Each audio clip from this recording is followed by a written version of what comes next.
Good afternoon, good morning, good evening, everyone, and welcome to Intercept Insights. This is our very first episode on this stream.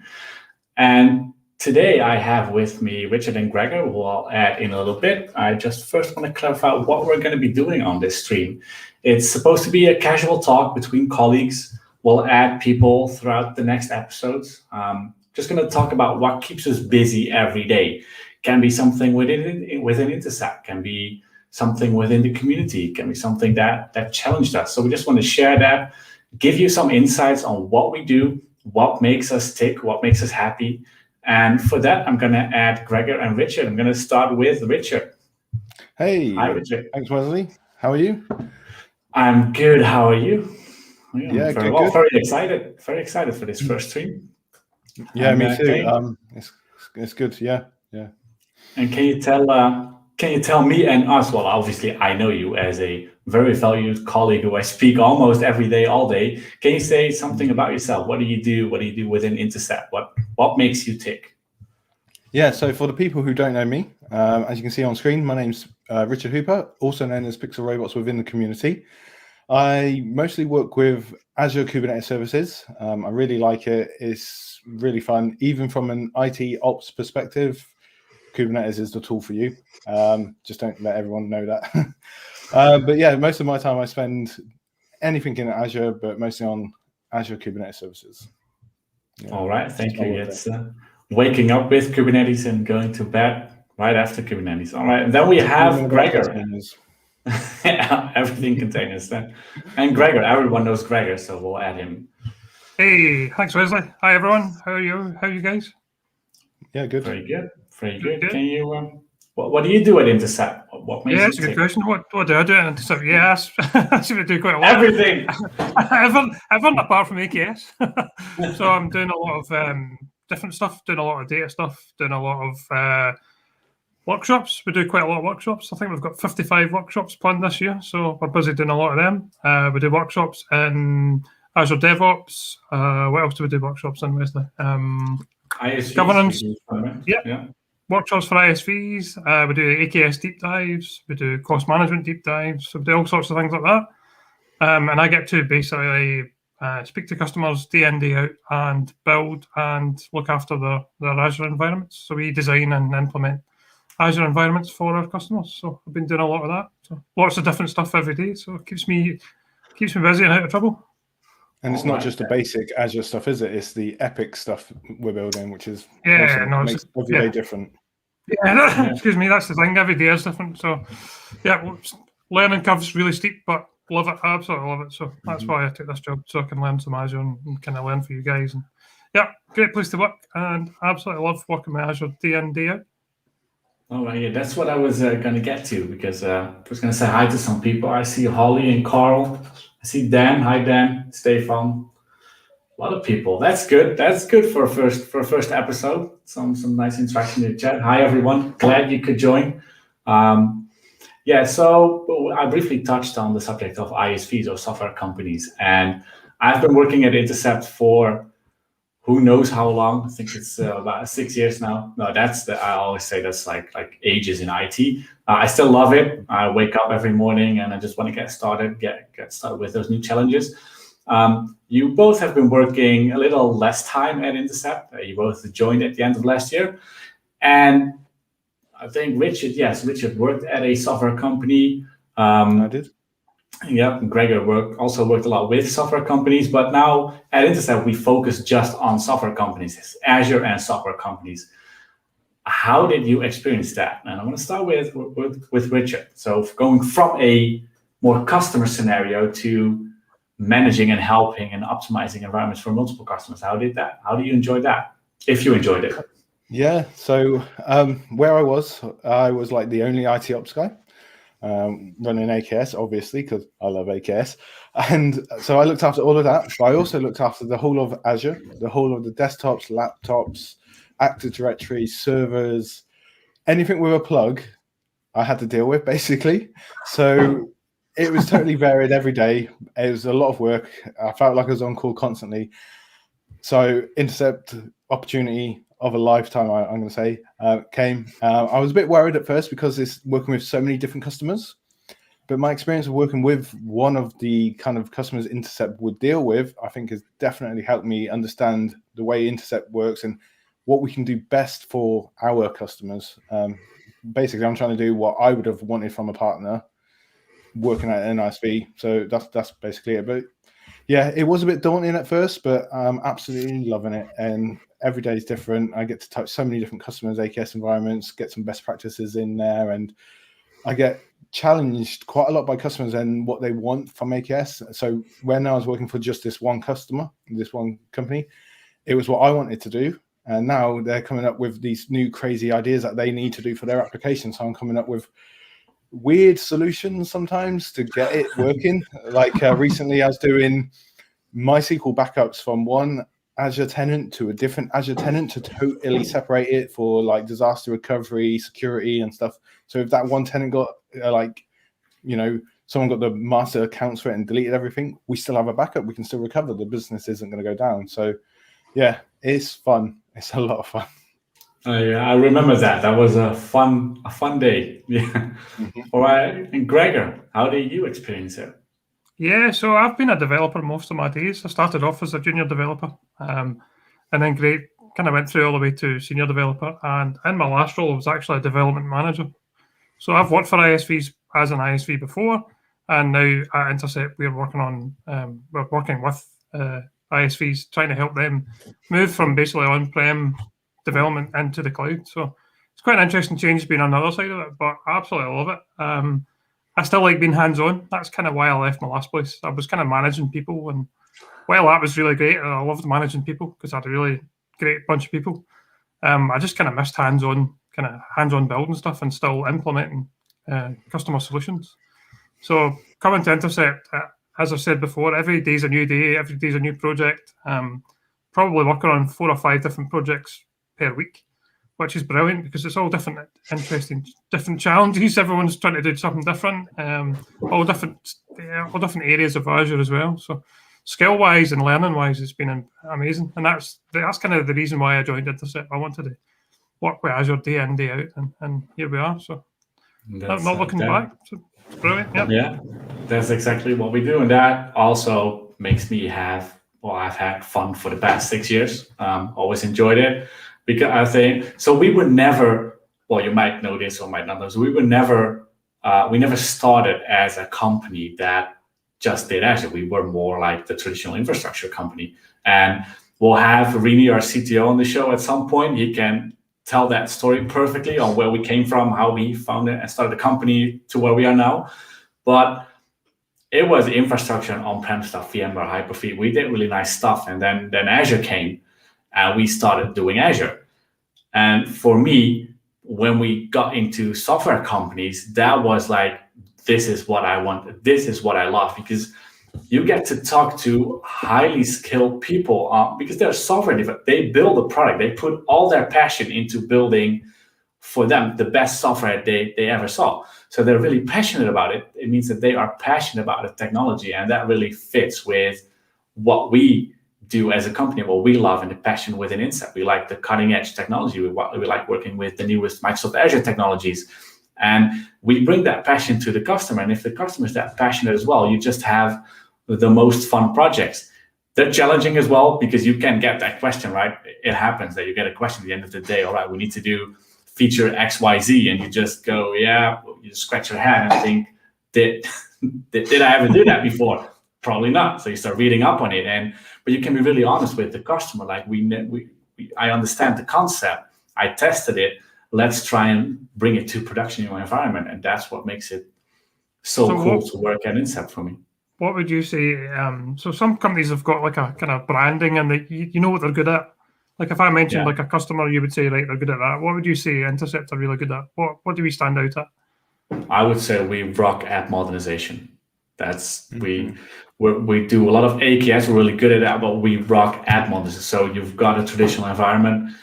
Maybe you're on-prem, maybe you're in virtual machines, and then you want to have all those features and benefits and added value that the public cloud brings, like scalability, using services really efficient, helping customers move to that. That's what we're really good at. And then it's always a long-term relationship, and that's what makes it fun. You have the ups and downs with the customer. That happens as well, right? But we get to implement those new technologies. We modernize the application. So it's not just lift and shift to the cloud and there you go. No, that's just like, for me, that's phase 0. You're in the cloud now, but this is when the cool stuff starts. This is when we start modernizing stuff. I think that's what we totally rock, and that's what we're good at.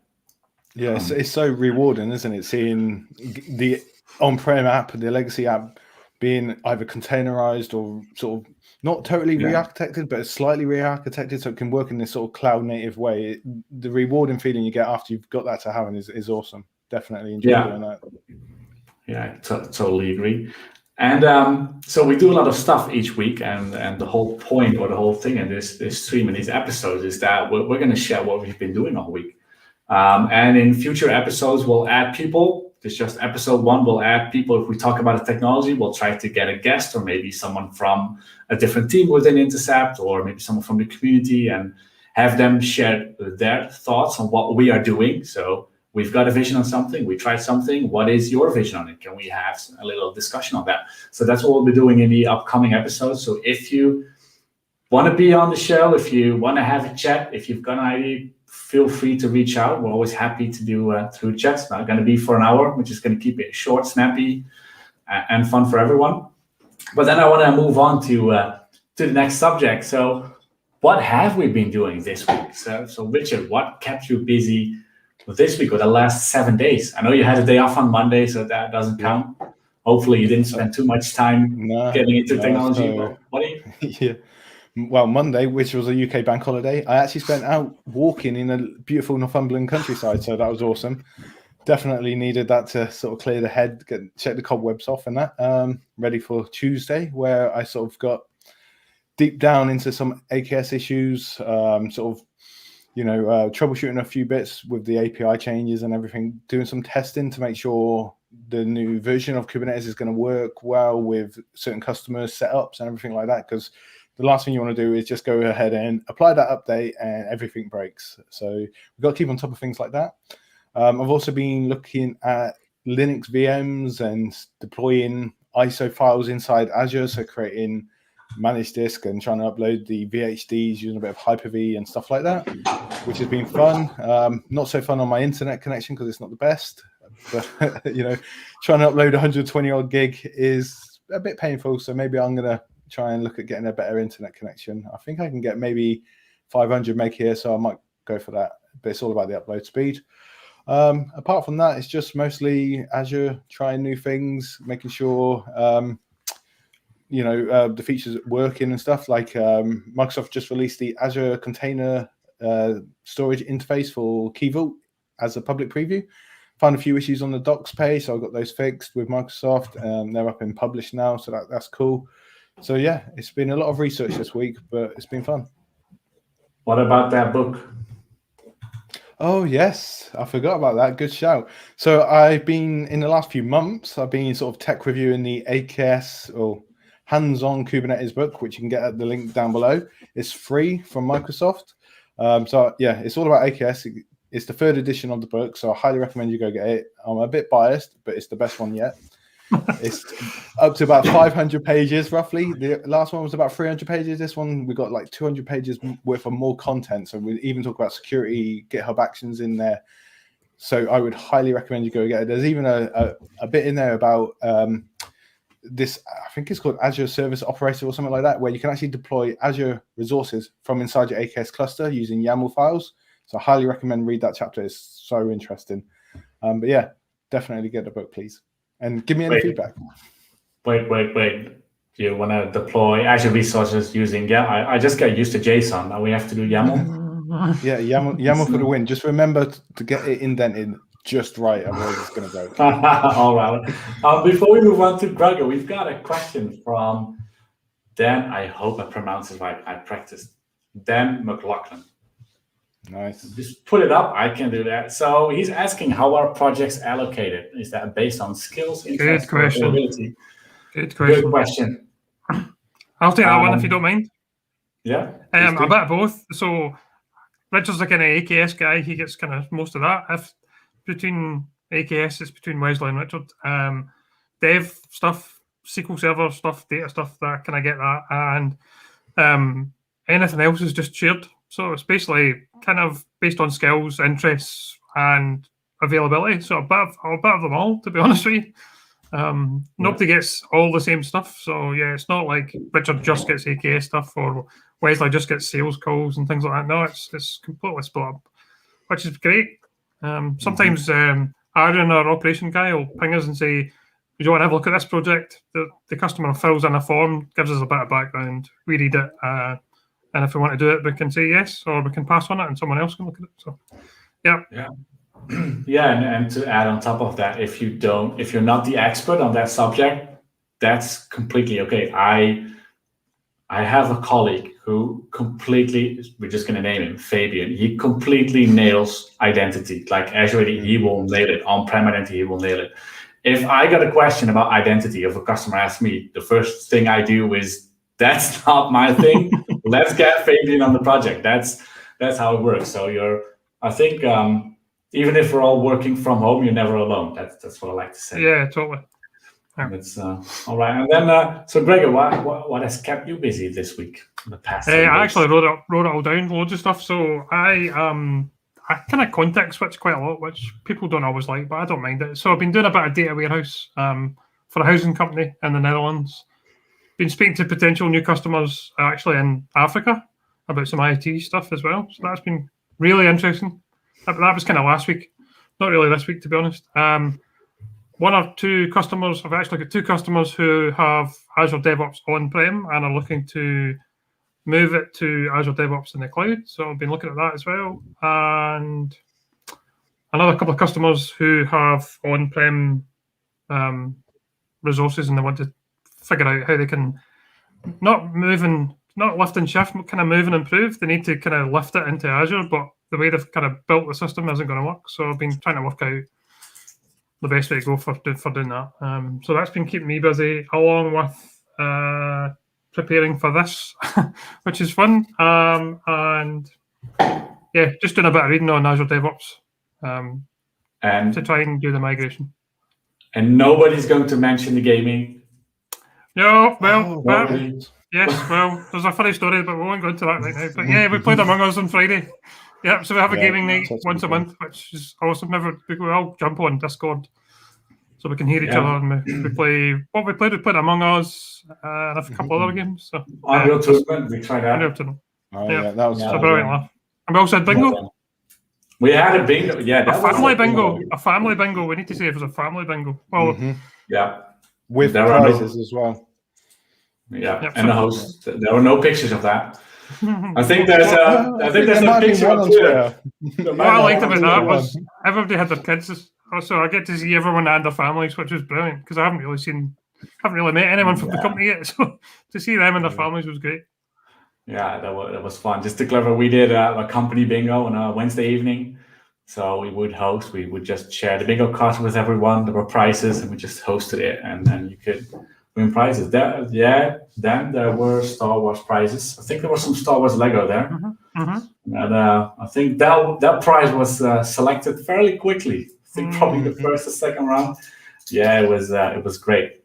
I see you, Holly. My girls are obsessed with Among Us. Hey, if you want to play, we're always up for a game of Among Us. We're always up for that. That's great. Then we played some Destiny last night, Gregor. Some Destiny 2 on the Xbox. Anyone ever wants to join, let me know. I'm so low level. I need help. Gregor helped me a lot, so I got boosted a bit. But that was good. That was good fun. Yeah. So, and what about you? What have you been doing? Nothing. I'm sitting back and waiting. No, what I actually did focus a lot on IoT the last couple of weeks. So we've been doing that for customers, building the infrastructure, having sessions on IoT Hub and how you build it and how you manage your devices using the device provisioning services, stuff like that. But it always bothered me a bit that I don't have a device where I can write code and see what the customer experience is. So I got into that. I've actually got the IoT Developer Exam schedule on Saturday, which I think it's the first time I'm like really nervous about a certification, but we'll try. Yeah, so I actually I've got my IoT stuff here. It looks a bit Looks like looks a you're bit making a bomb. odd.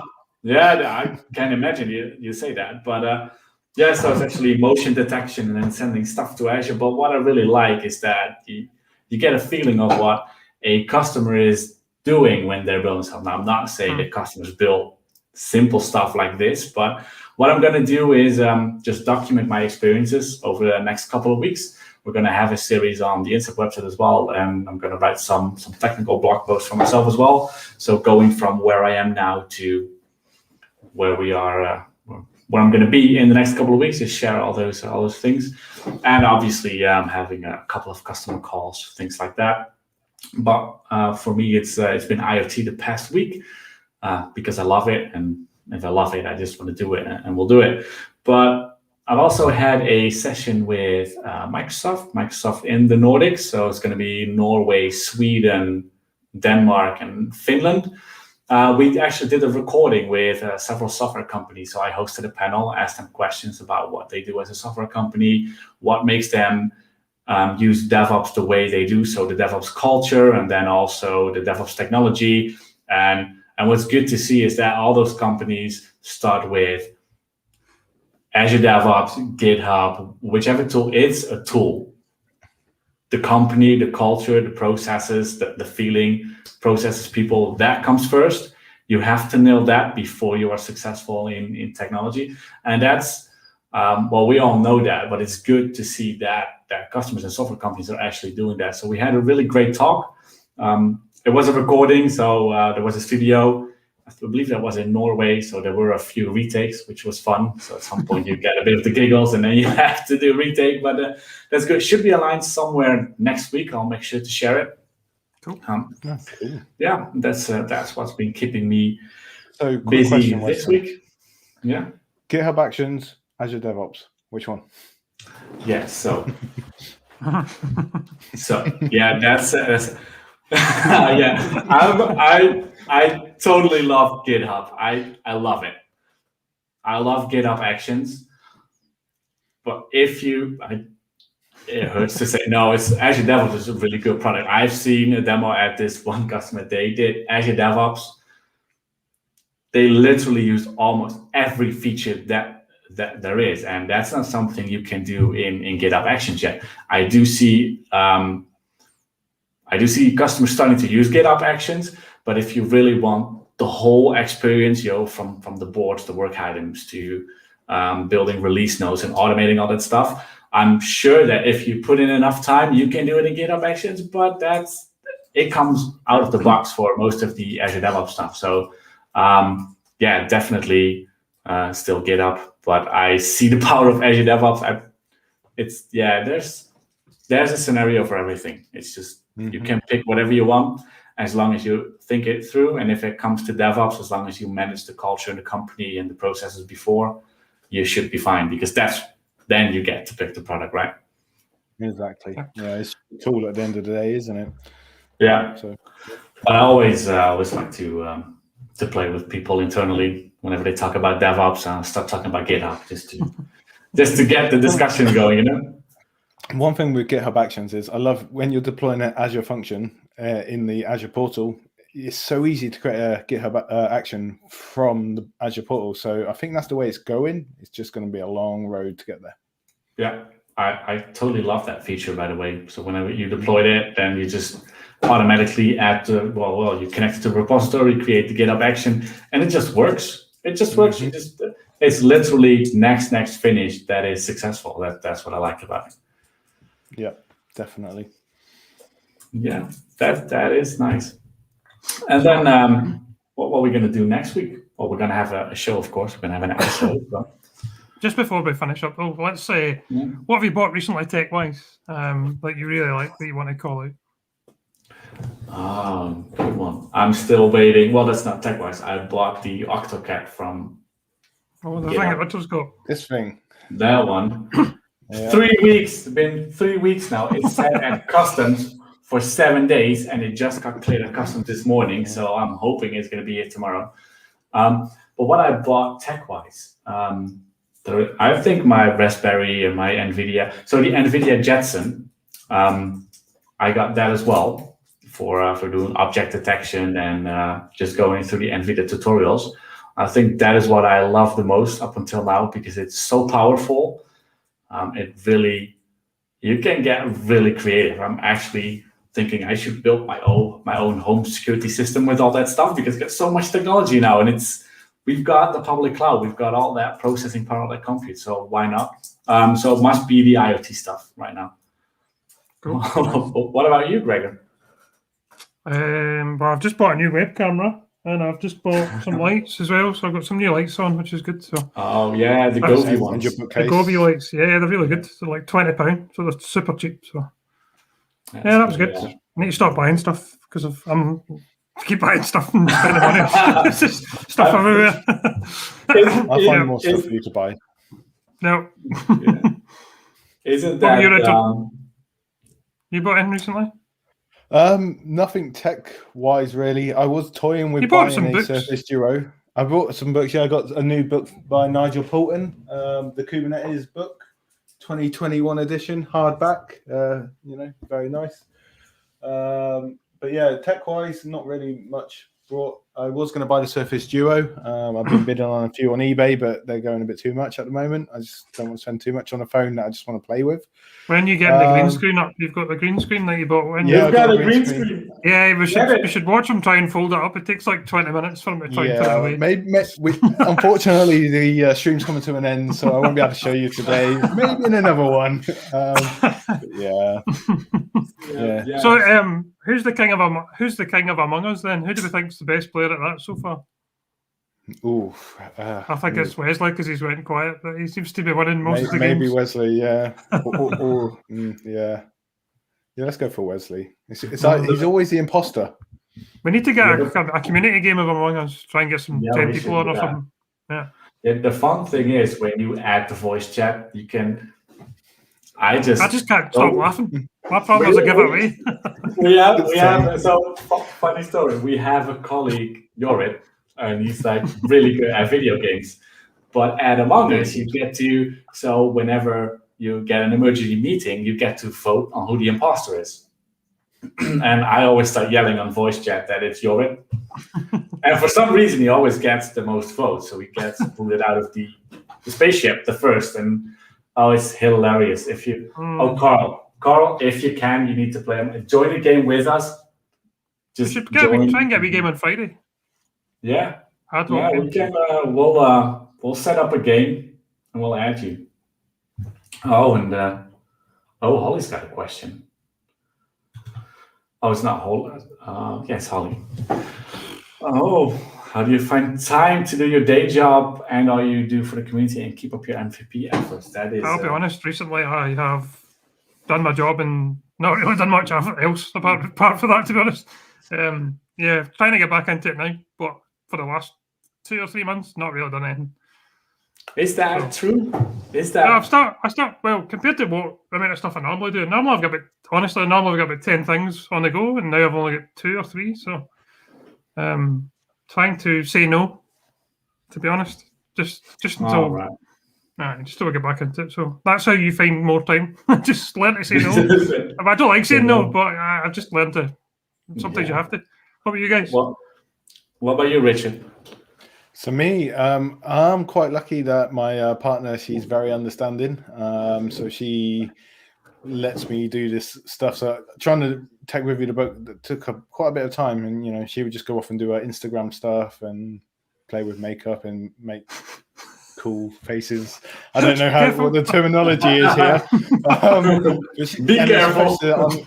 She creates some Instagram reels and stuff like that, and then she gets lots of views and stuff. So she goes off and does that community kind of work, I guess. And then she lets me do this. So that's good. And then we just, go for a walk after work every day, decompress, and then you're sort of raring to go again, really. That's it. How about you, Wesley? I'd pretty much the same. I'd like to, whenever the ideas of the blogs, they come a lot from work as well. So you work on something, you're like, we could do that. Even if the customer doesn't need it, you have an idea to figure out. I just like diving into stuff I never did before. And then I want to learn everything about it. And then I blog about it for like weeks at a time, just talk about it. all time, every day. And I think usually after work, but if you start researching it, it doesn't have to take all evening. Once you start researching it, so you start reading up on it, sometimes during lunch, read up on it, then start writing about it, and then that's okay. That's good. It's not. I do have to say that I do a little bit less of sessions. I kind of like dropping in, having a short talk, or writing a blog post, or like sessions of an hour or 90 minutes. That's I think that's too much right now with all the online stuff going on and people getting used to all the videos. But that's to each their own. I just like to have discussions like this or with other people from the community. And a lot of my contributions have been GitHub pull requests. That's not cool. That's how we keep up, I think. I've just been helping people rather than doing actual me creating it. So that's kind of how I've stopped doing it. That's community, right? That's how it works. Yeah. And all right, then I need to remove. Yeah, so I still need to get used to the whole streaming stuff, but it's going really well, I think. Then I think we're coming to an end. We've been here for 30 minutes. We don't want to take too much time from people. We're glad people are joining, by the way. I love it. I love the interaction, and we're definitely going to set up a game of Among Us with a group of people. Of course, we'll tweet about it. Richard, you're really not going to get out your green screen? No, maybe next week or the week after. One day I will get it. So it's not the putting it. It's the folds and taking it away. That's the funny part. Yeah. So the funny story is that I think it was about a week ago. So Richard got a green screen, which is really nice, and it's like the kind of the pop-up tent. So he pops it up, and all right, that was that. And then he has to put it back into the casing, and I think that took about 20 minutes. Where he even left the room, went off the camera, and he started putting it back together somewhere else. That was hilarious. Yeah. It's also fun working at Intercept, I guess. Yeah, it is. I love it. Just before we go, though, we are hiring, aren't we? We've got some open job opportunities. We got plenty of job opportunities. Yeah. We should put up the vacancy thing just at the end. Oh, we should do that. Yeah. So we've got different teams, right? So we've got different types of vacancies, and you just need to pull up the English page. That works well, I think. So if you're ever interested, feel free to reach out. We'll try to get someone from the other teams on the call the next couple of episodes, so you can actually see how they think about it. We're really honest in what we do and what we like, so you do get the honest story. But if you want to check it out, check the vacancies page. You can see it down there. I always love doing that. Down. Click on the link. Same with, and that's how we're going to end this show today. I want to thank everyone for being here. I like that. Oh, look at that. Banner. Yeah. Click like and subscribe and watch for the next session. Thank you all for being here. Hope you'll join next time. We'll keep tweeting about it. We'll keep you posted on what we're going to talk about next time, which guest we will have. And if you have questions, or if you want to be a guest, you want to be in the show, let us know. Yeah. We need to get Holly and Carol and whoever else is on in the chat. We need to get them all in. I see a bunch of people that I want to interview and talk to, because they all do amazing stuff in the community. So we should add them. Yeah, definitely. All right. Thank you very much, everyone. Have a very, very nice day. Thank you all for joining, and see you next time. Thanks, everyone. See you next time. Thanks. Bye-bye. Bye-bye.